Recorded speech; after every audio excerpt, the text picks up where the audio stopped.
All right, well, let's go ahead and get started on covering section 6.3. This section is on powers and roots of complex numbers, and we're going to find some pretty interesting patterns that are produced here. It's kind of an interesting section, so let's get started with the starter question.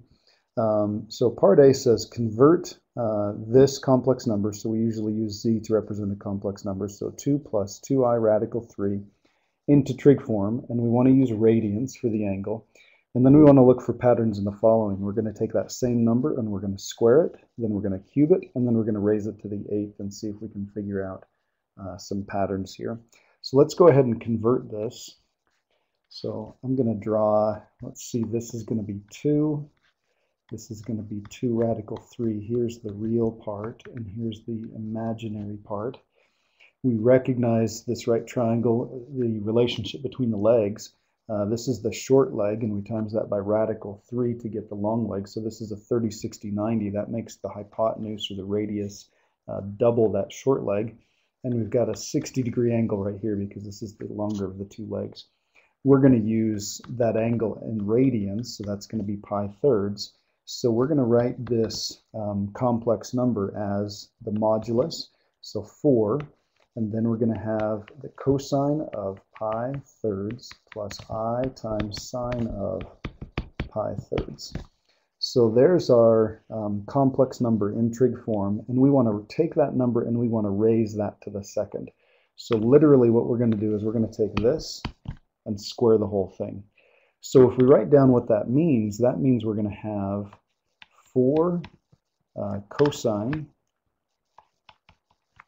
pi thirds plus I sine of pi thirds, and we're going to take that and multiply it by itself. So I'll just rewrite cosine pi thirds plus I sine pi thirds, close the parentheses and the brackets. Now we learned in 6.2 how we multiply complex numbers in trig form, and it was actually kind of nifty because what we did is we ended up multiplying the moduli, the two radiuses together. So in that case, we end up with 16. And then we add the angles together. So if I have pi thirds plus pi thirds, that's going to be 2 pi thirds. So I get cosine of 2 pi thirds. And again, once I figure out what that angle is, I just repeat that right here. So this is going to be 2 pi thirds. So if you think about what we did here, this is really 4 squared cosine of 2 times pi thirds, if we write it that way. It's a little bit silly to write it that way, but it kind of illustrates the point, because what we're going to do now is we're going to take that answer right there, and we're going to figure out what z cubed is. Well, if this is 2 of them multiplied together, let's see what happens if I change this to a 3. Let's cube this. Well, that means I'd have another one of these. So I'd have 4, and then cosine pi thirds plus I sine of pi thirds. If I wanted to just slide that down here, so I'm multiplying by 4 cosine pi thirds plus I sine pi thirds. And so I'd multiply the two of these together, and I'd end up with, this would be 64. And then I end up with, well, let's see, if I take 2 pi thirds plus pi thirds, that's going to be 3 pi thirds, or just pi, plus I sine pi. And this right here would be what I cubed is. So I've got I squared, or sorry, z squared right here, and z cubed right here. So there are my two answers. Little bit of a silly way to write this one, but let's do the same thing here. Notice that 64 is 4 cubed. And the angle now is 3 times what the angle was originally. Again, silly way to write it if all we have to do is just produce these two answers. But now think about how we'd find z to the 8th. Well, if you notice, the pattern is we're going to square the radius. And look what we do with the angles. It went from pi thirds to 2 pi thirds.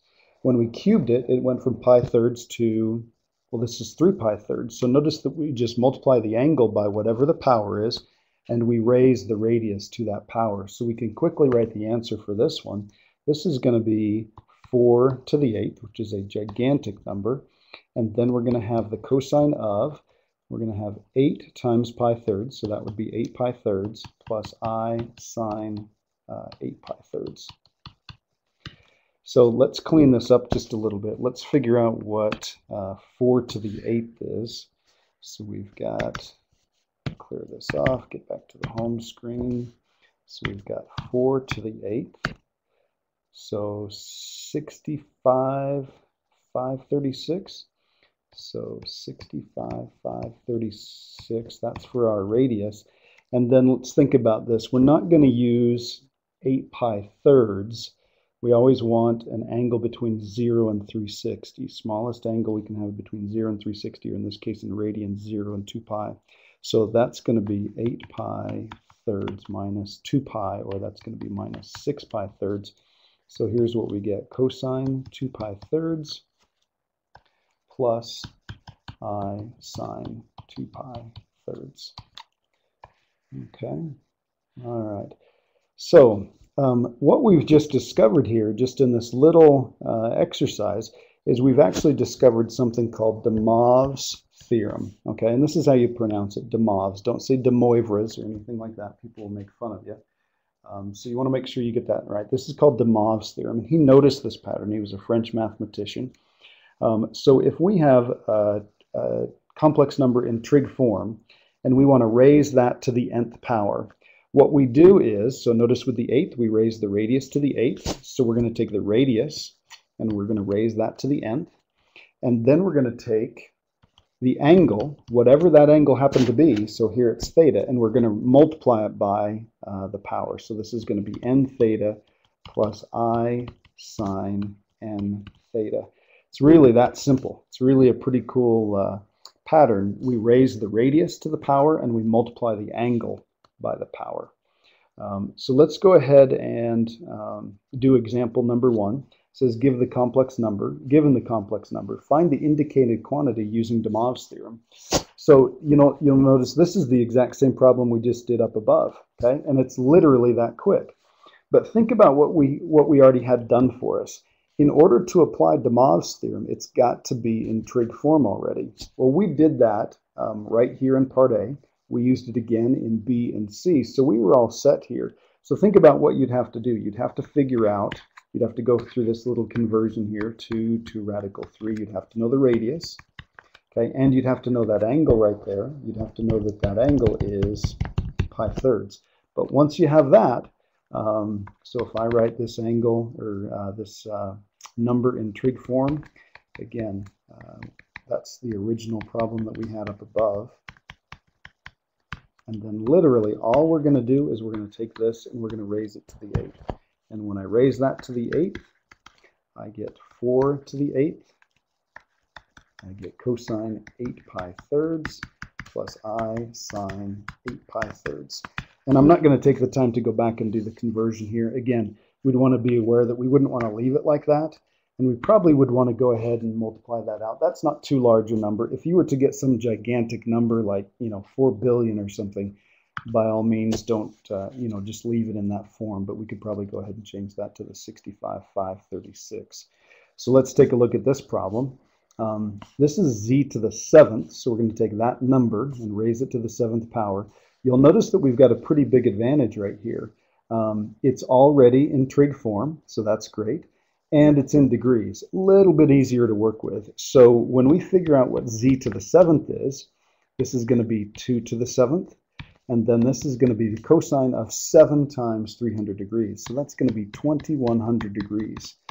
Now, if you were to have a problem like this on an exam, you might get a few points for getting it to here, but this is really what we're after. This is going to be 128. So 2 to the 7th is 128. And then we'd want to think about how we're going to leave this.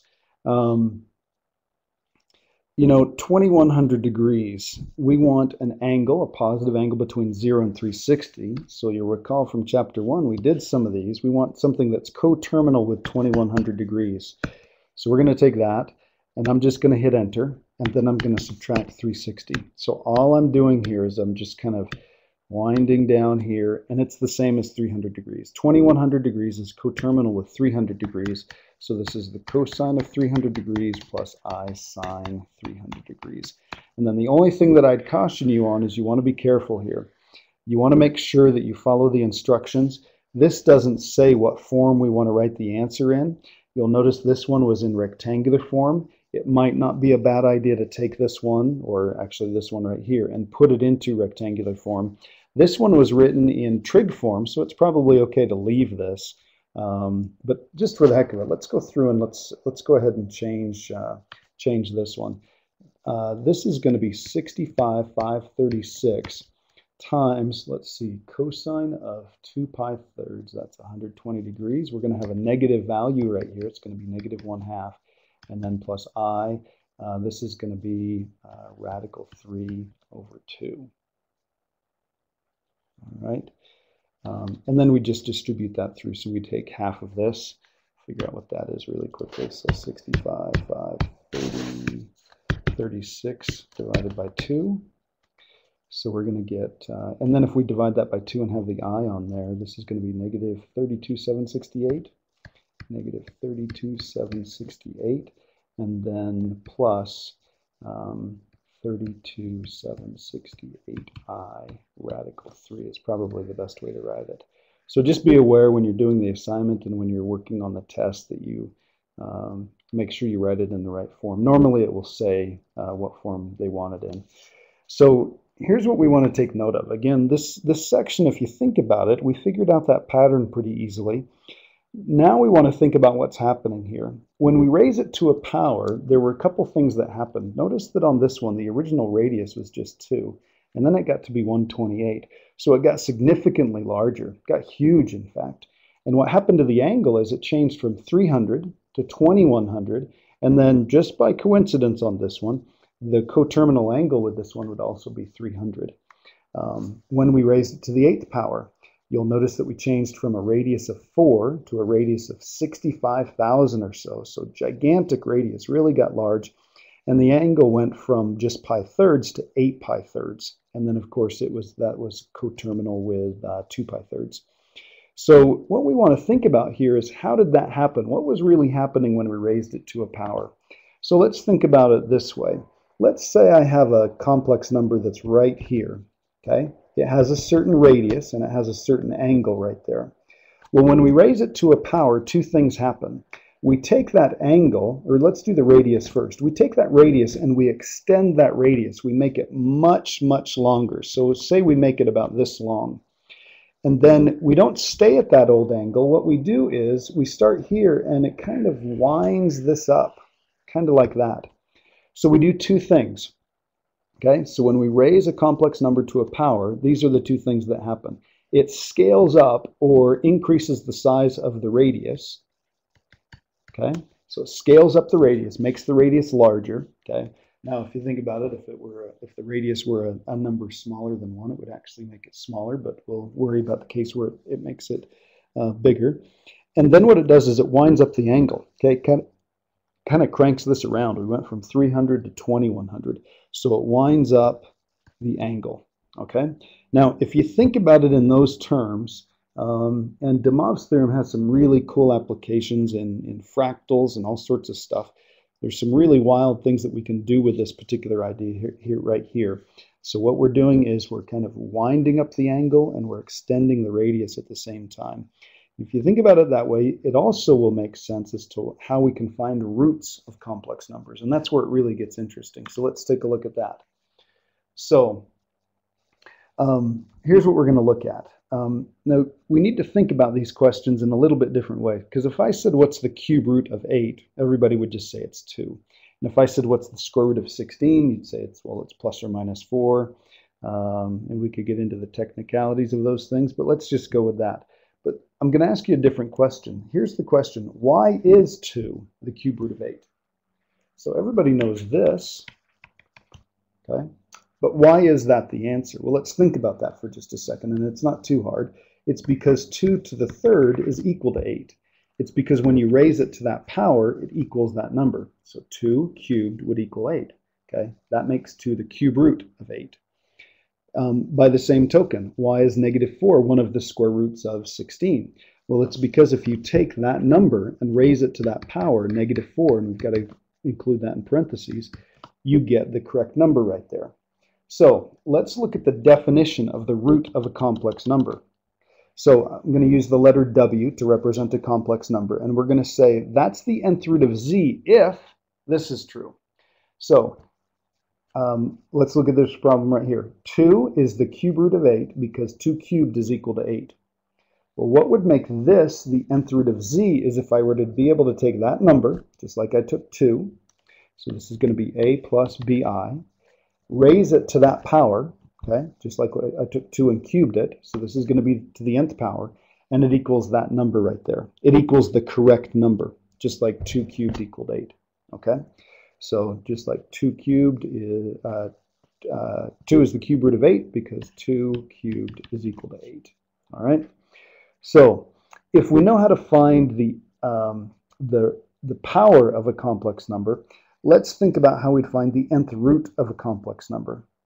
Well, it's kind of like doing this, you know, de Moivre's theorem in reverse. So we're going to use de Moivre's theorem, and we're going to gloss over a couple of the details and see if we can figure this out. So here's the idea. Let's say I have z to the nth power. So I've got some complex number raised to the nth power. Well, if the original one was r cosine alpha plus I sine alpha, so like we had before, we've got r and then cosine theta, or it will be alpha in this case, plus I sine alpha. So that's the original one. If I raise it to a power using de Moivre's theorem, this is what I would end up with.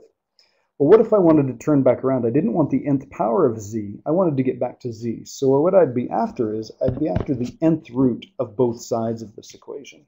So if this is the end result of de Moivre's theorem, let's go the other way. So let's take the nth root of this side. So let's do the nth root of z to the n.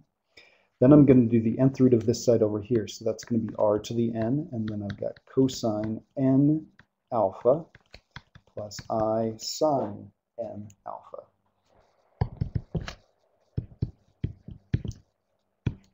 Okay, so if I take the nth root of z, this is pretty clear. I end up with z, so that's what I wanted. I wanted to get back to z.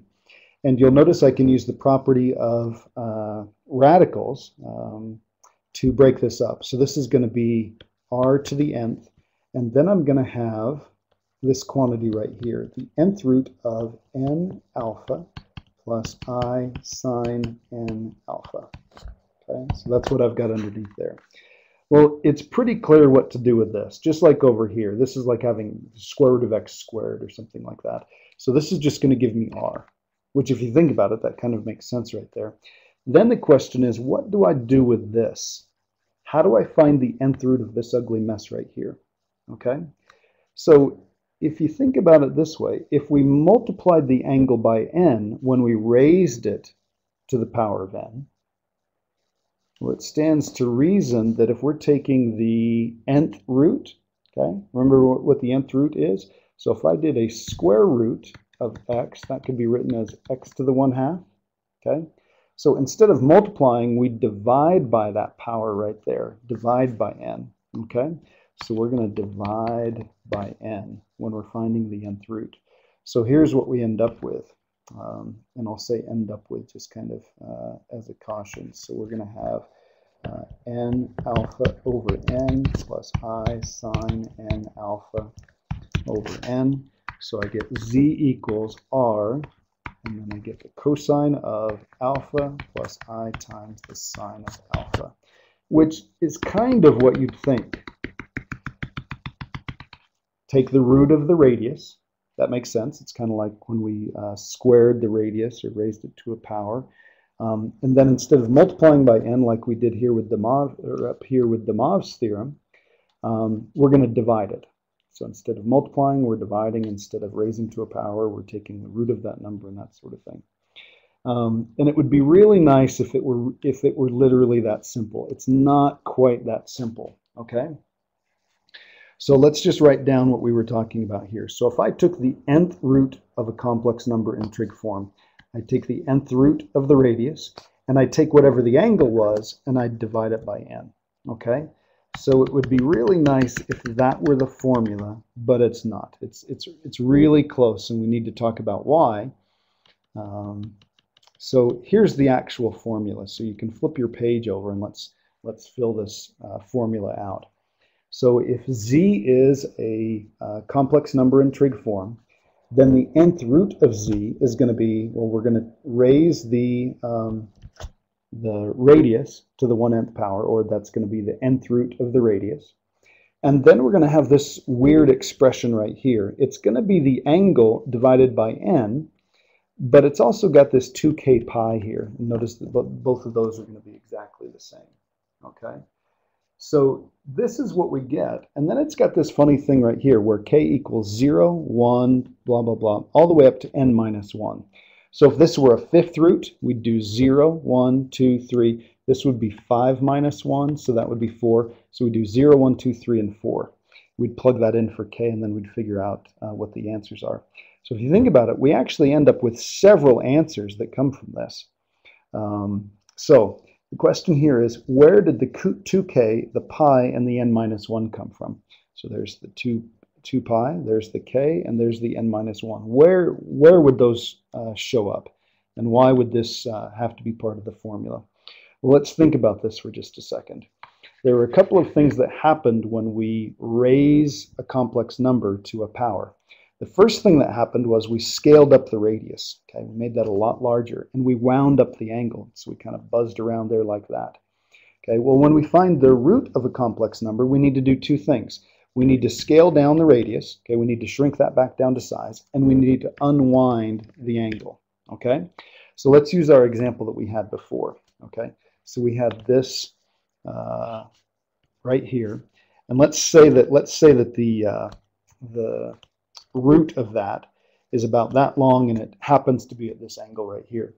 Well, what happens is we find the root of this. We've shrunk it back down, but when we unwind the angle, okay, we unwind it like this. Okay, so what happens is we pass by the correct angle a couple of times. Now that's a little bit hard to understand, and it is kind of a geometric argument here. But here's what happens. Scaling down the radius, that's not a problem. Okay, that kind of makes sense. We're going to shrink that back down to size. Okay, what happens is if this is theta and we're shrinking it down to an angle of theta over n, there are a couple times where as we're unwinding, we end up being coterminal with the correct angle. Okay, and they're all 2 pi away from each other. Okay, they're all full circles away from each other, and you can imagine this unwinding like this. I mean, maybe it went here and we went several times like that. So every one of these correct angles, okay, remember this is the right radius right here, but we pass through the correct angle several times as we unwind that. Okay, so and here's the real issue here. How many times will we pass by the correct angle as we unwind? Well, the answer to that is we're going to pass by the correct angle n minus 1 times. So that's just kind of a decent geometric argument for what's going on. It's not perfectly correct, but it kind of gives you the idea. Okay, now it's actually pretty simple in practice to apply this idea and to apply this root theorem here. So if we want to find the nth root of a complex number, you'll notice we've got to have it in trig form. Well, this one's already in trig form, and this one says we want to find the cube root of that number right there. So if we want to find the cube root, that means n is equal to 3, because remember, we're finding the nth root, so we've got the cube root. So we're going to raise the radius, which is 8, to the 1 over n power. So this is going to be 8 to the 1/3. And then we end up with this right here. So we're going to do the cosine of, this is going to be 30 degrees plus, now I'm going to put the degree equivalent. So this is going to be 360k over n, and n is 3. So I'll write the equivalent expression here for the sine. So 360k over n. And then we're going to let n equal 0, 1, And if we plug a 3 in here, 3 minus 1 would be 2. So we're just going to do 0, 1, and 2. So you'll notice we'll plug in 0, plug in 1, plug in 2. Well, that means we're going to get 3 answers out of this, which should kind of make sense because we're dealing with cube roots. I mean, it kind of makes sense that we'd get 3 different answers. So let's figure out what the answers are. All right, so I'm going to write Z1 here. That's going to be a 2. I'm going to plug in, so we're going to do this for n equals 0. If I plug in a 0 for k, I get 0 here. Whoops, this should be a 3. Let's put a 3 there because that's what n was. Oh, and this was k. I apologize. I should pay closer attention.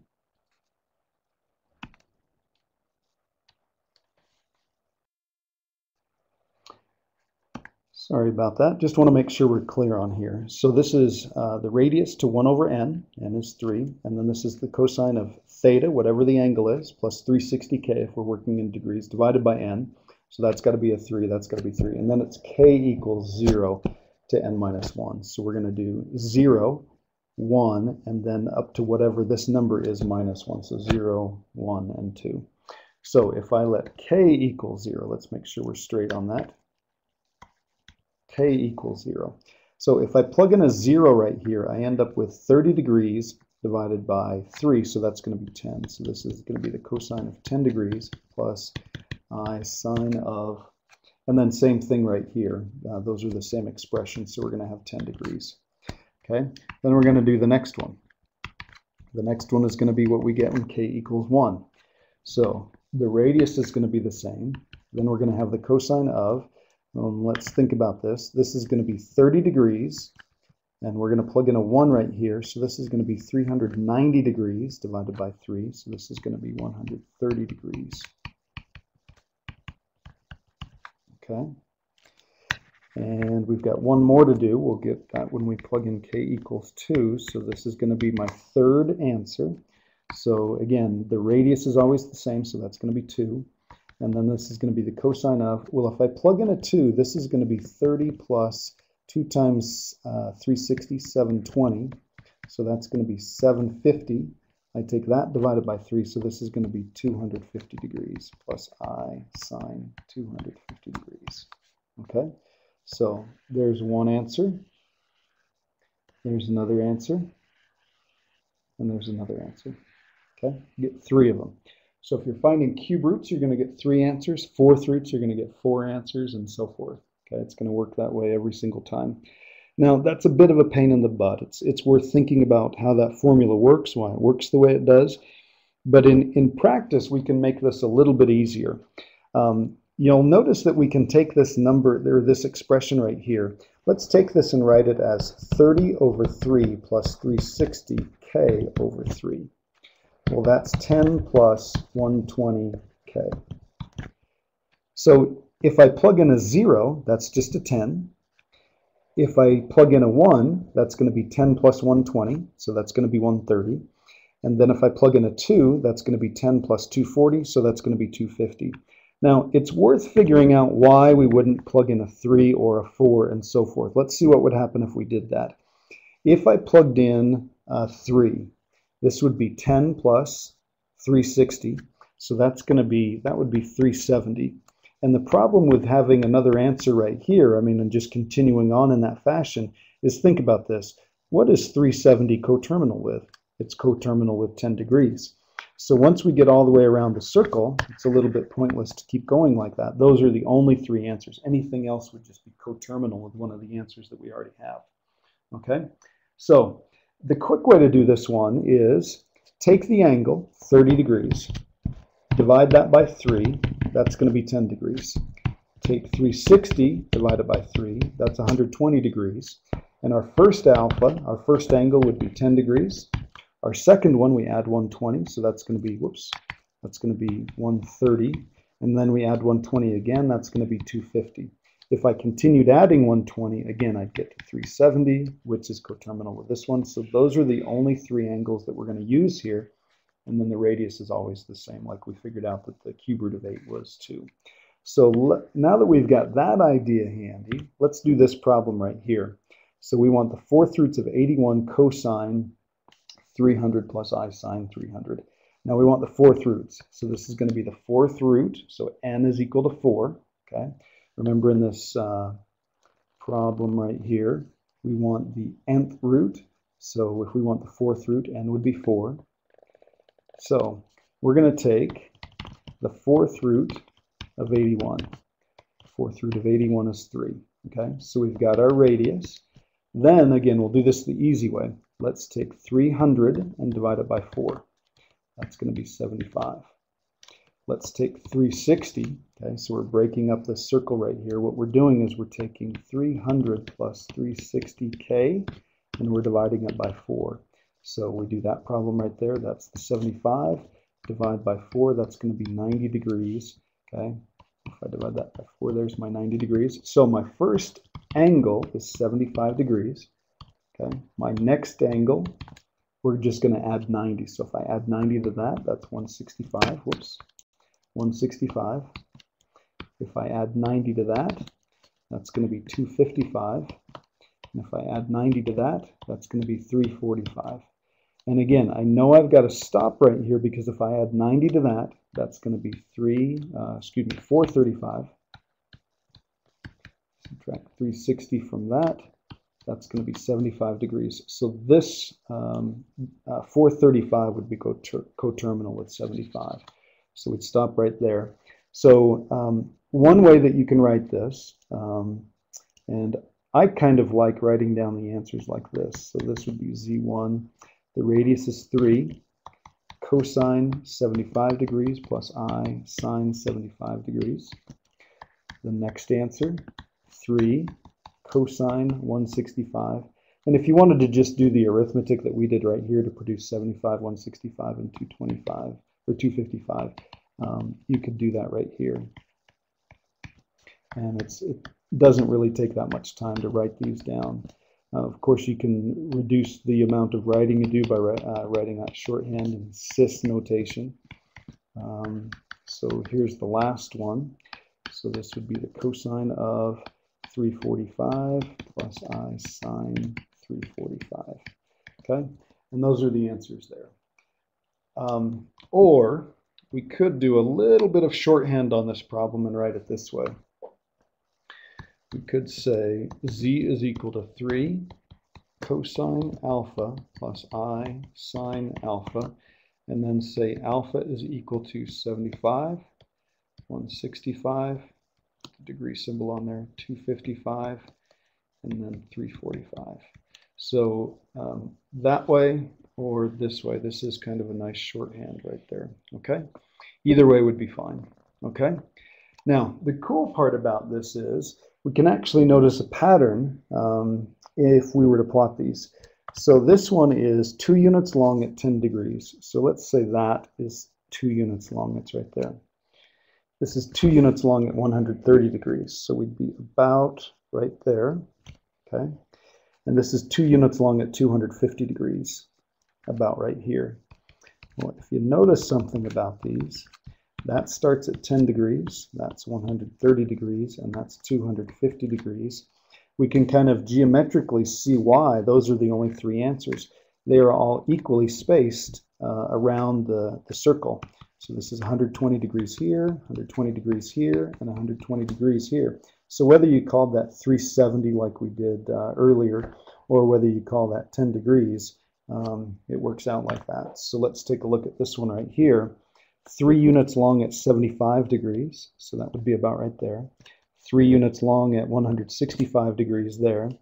You'll notice that 75 and 255 are 180 degrees apart, so it would be 3 units long at 255 degrees, and then 345 would be right here. So again, equally spaced around the circle in this particular case because they're 4th roots. They'd all be 90 degrees spaced from one another. Okay, then you've got some interesting problems to finish up on this assignment. They give you an equation to solve. Now this can be solved using sum of cubes formula and the quadratic formula. You could produce that, or we could do this. Let's take this and let's write x cubed equals negative 125. Now, you can get one of the answers by just taking the cube root of both sides. And if you took the cube root of both sides, you'd get -5 for an answer. But that's not all of the answers. There are actually 3 solutions to each cubic polynomial like this. So here's what we do for this one. We're going to rewrite this as a complex number in trig form. So here's the key. Think about where -125 is.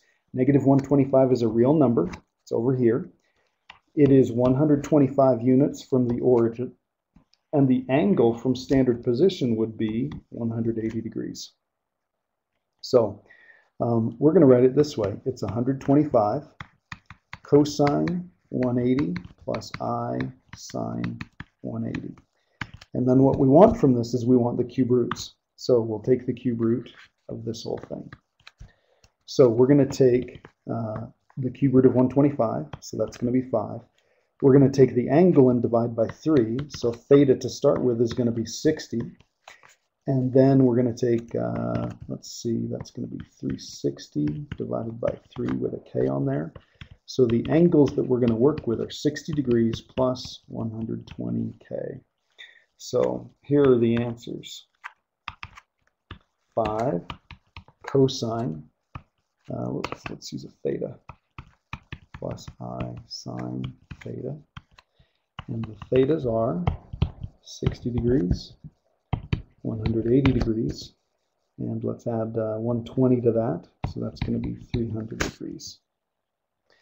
Again, we could locate these.